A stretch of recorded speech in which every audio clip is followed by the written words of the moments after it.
The history of GovHacks, Bitcoin's biggest heist, by Andrew Norrie. At the beginning of 2014, Mt. Gox, a Bitcoin exchange based in Japan, was the largest Bitcoin exchange in the world, handling over 70% all Bitcoin transactions worldwide.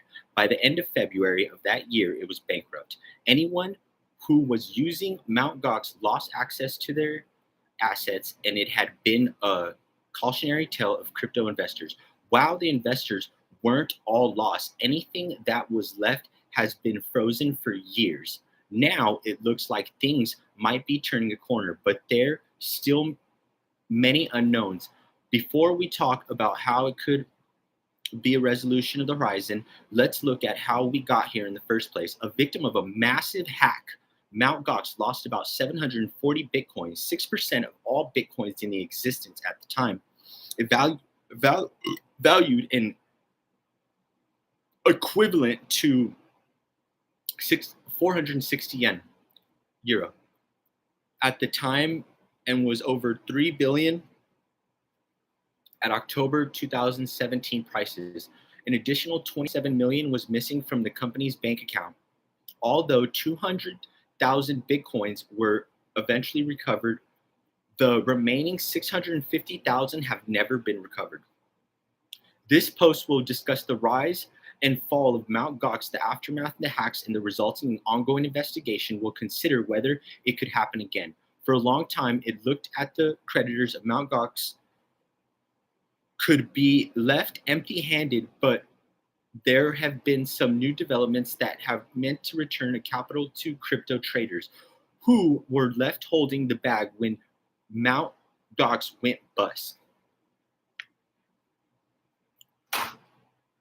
The rise of Mt. Gox Exchange. Launched in 2010, the US programmers Jed McCabe, who later went to find Ripple, Mt. Gox expanded Ripley to become the most population Bitcoin exchange in the world after being purchased by French developer and Bitcoin enthusiast Mark Trebels. In March 2011, Reshin Bizarrary, what is that? Rather Bizarrary, a name Mt. Gox stood for Magic the Gathering Online Exchange.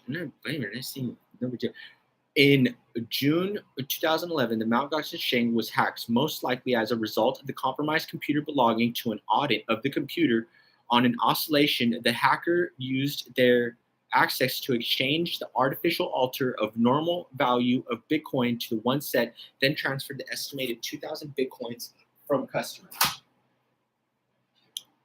accounts to the exchange, which were then sold. In addition, an estimated 650 Bitcoins were purchased from the exchange in the artificial low price by Mt. Gox customers, none of which were returned. As a result of this hack, Mt. Gox took a number of security measures, including a range of subsequential amount of its Bitcoins that were taken offline and held in a cold storage. In spite of June 11th hack, the 2013 Mt. Gox established itself as the latest Bitcoin exchange in the world, in part as a result of the increased interest in Bitcoins as the price of coins increased rapidly, jumping from $13 in January 2013 from the peak of the more than 1,200.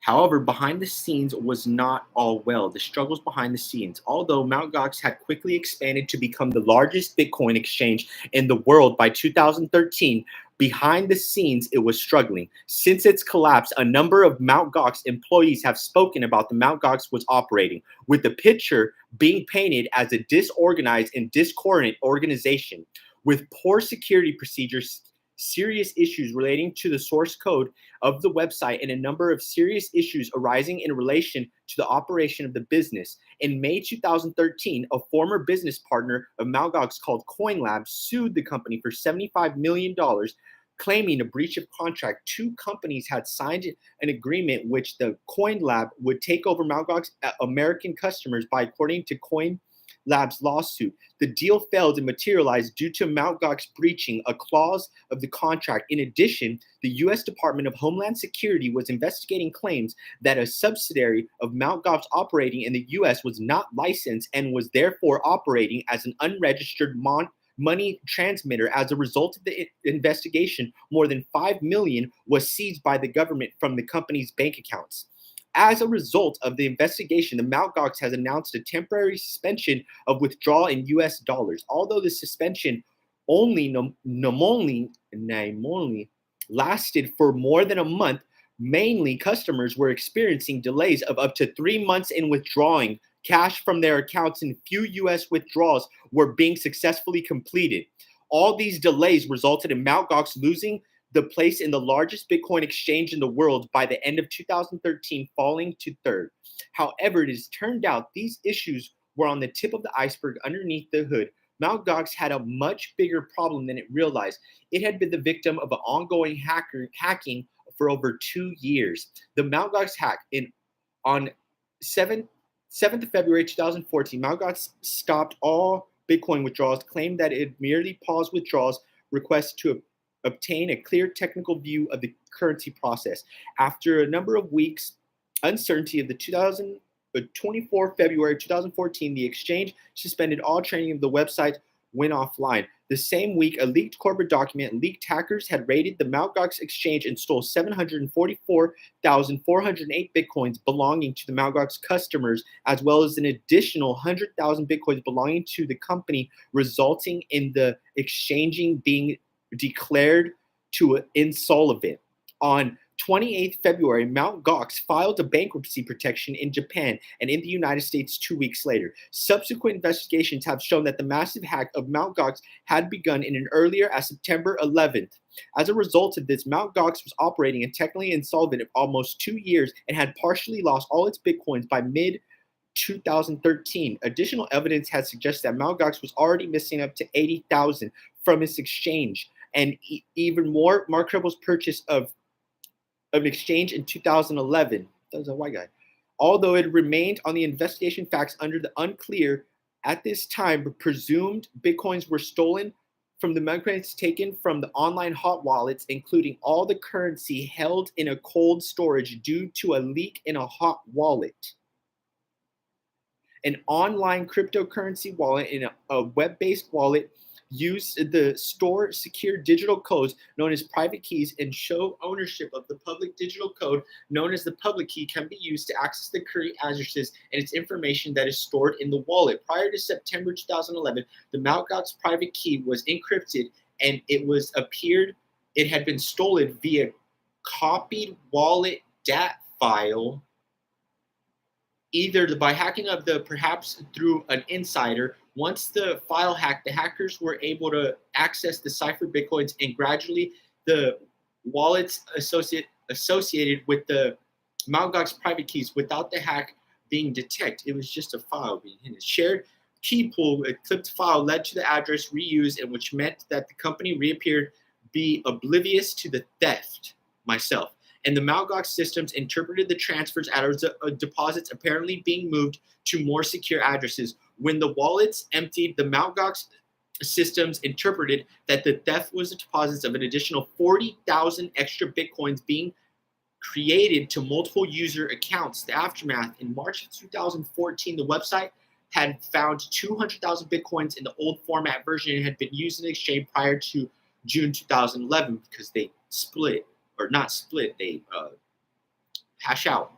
These Bitcoins remained, after every 4 years, held on the trust of the creditors while the company remained under the bankruptcy of protection. Mt. Gox was arrested in Japan in August 2015 and was arrested with the fraud of embezzlement, although none of these charges directly relate to the theft.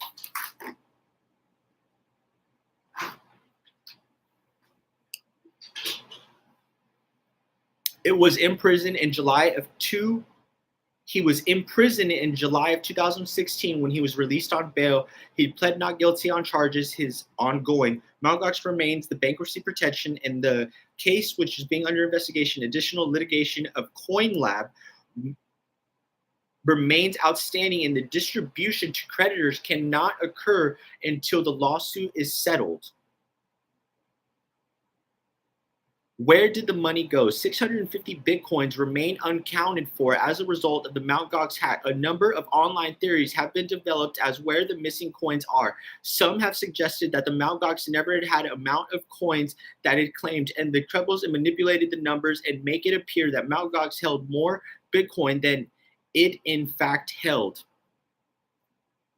In respect, the however hacker was able to access the bitcoins in the Mt. Gox held in the cold storage, and theories range from the suggestions of the storage may have been compromised by an individual on-site access of suggestions on cold storage coins and gradually deposited the Mt. Gox exchange system and the hot wallet Ron Low.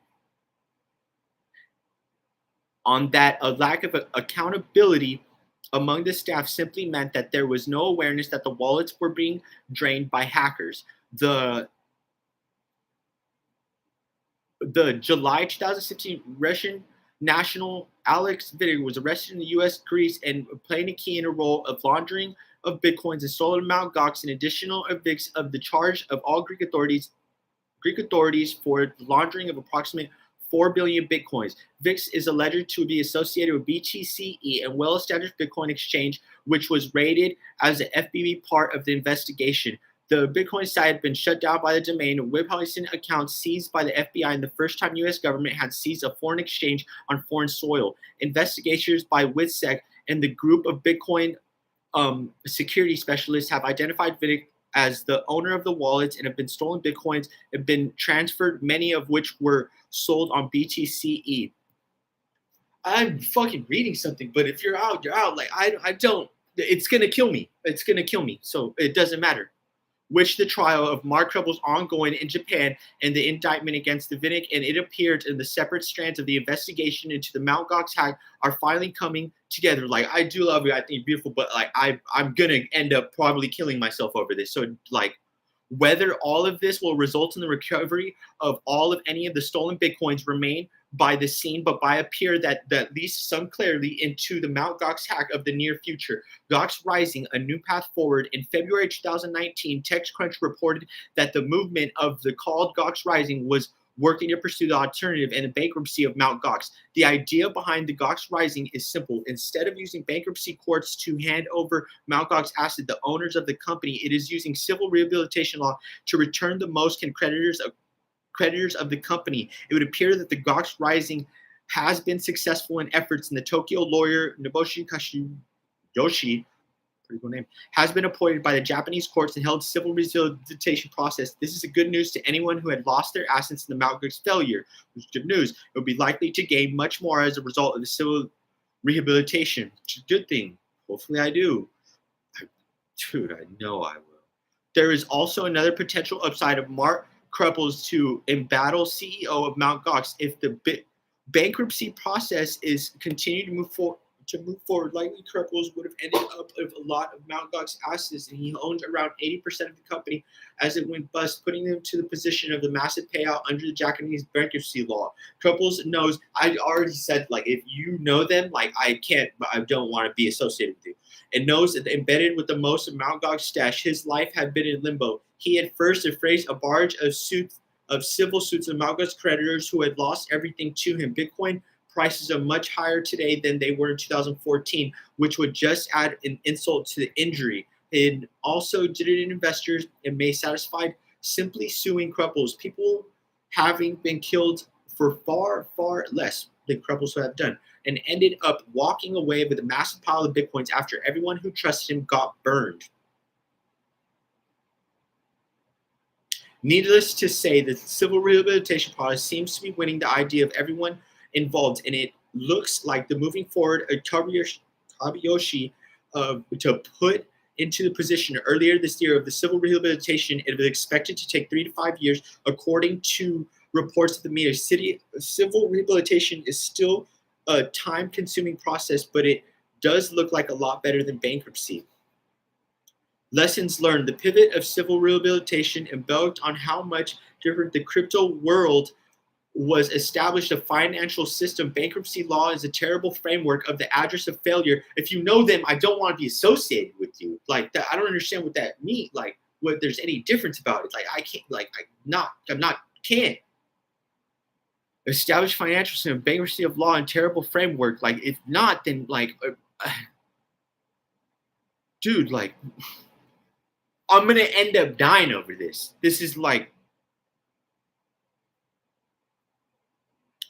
couples and active planning of defraud people who were using Mt. Gox, and his life had been rough since exchange went belly up. His faced multiple lawsuits already, can't leave Japan, and also did some jail time for getting released into a land of the uprising sun on a limited basis. Not a lot of fun for anyone. Now, it sits to look a forward way of getting cripples of the inevitable situation, and anyone who else assisted the frozen 2014 back just the clear lesson of the crypto community is that the better structures in the place, the worse happens of the absurd people of waiting to gain access to their product. The centralized crypto exchange dilemma. You guys make me out just to be like this huge monster. Like, it's fine, dude. It's fine. It's fine. Not like gonna sit back and argue and argue and argue and argue and argue and argue and argue over things that, you know, I'm not. I'm not gonna sit here like, hey, crypto assets has been leveraging so decentralized networks. Despite that, the changes of all the best prices, despite liquidity, almost universal incentivized. Well, the centralized nature of the exchange isn't inherently in the issue. The fact that the act of custodian isn't a deal. The entirety takes ownership over the asset. The potential of the Mt. Gox scenario exists given the kind of laws of the governed bankruptcy of the established financial system, the kind of cryptos that trade does appear to be less than perfect. There are decentralized exchanges that offered a wide range of the trade services, but they are unlikely to be able to match centralized crypto services, and especially when it comes to inter exchange interface. The ability to trade directly with other centralized crypto agencies a big advantage, and it is difficult to see how that it could happen without custodialship. The horror of the institutional investors. Custodial issues have one of the biggest issues in institutional investors when it comes to cryptos. Far from being paranoid speculation, the BitMEX situation gives any money manager what being pursued in the investment crypto terrible examples of could scare anyone out of the sector. The idea that it would hack, that it would turn an entire exchange liquid and keep any of the traders from accessing their assets, it's going to win crypto's many proponents in the investment banking community. If cryptos are going to grow, the custodial question has to be addressed. Unfortunately, the crypto world grew out of the bootstrap platforms of business structures and were never intended to appeal and would high finance. Now that they're more than interested in cryptos, the subpar systems are holding back in the industry by a big way. It doesn't matter for the professional trading interface looks. The back office is what really matters, and it comes to attracting the big money. And the chain of custody and ownership can't be established quickly, and by the outside auditor, nothing else really matters.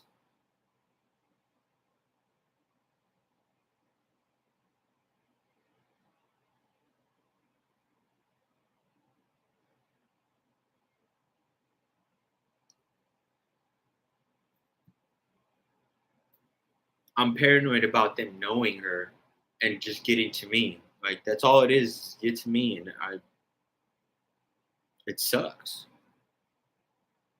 But could it happen again? The short answer is that yes, it could.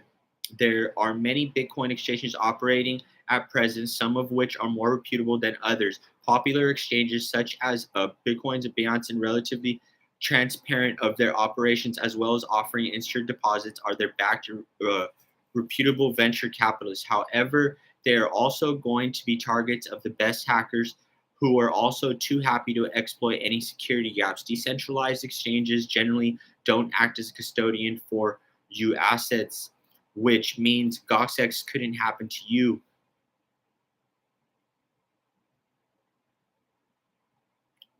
In addition, there are many smaller exchanges currently trading and aren't as clear about how they operate. It does not mean that such exchanges are operating in a hack, of disrespectful in any way. Dude,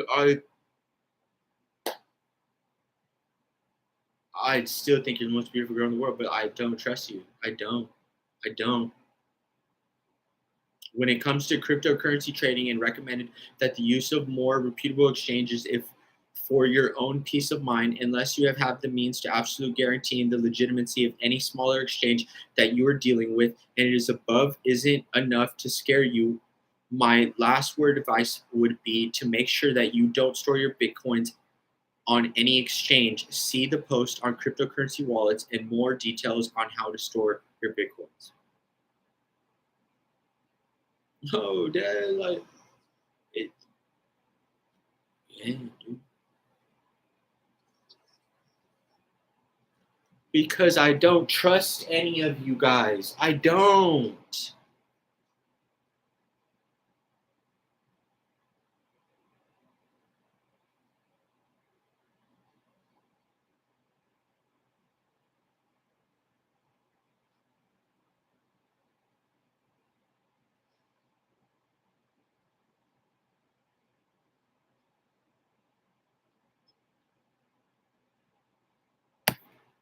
Look, what, Dad? You're the one that fucked it up. So it's like the fuck? Fucking serious? You're the one that.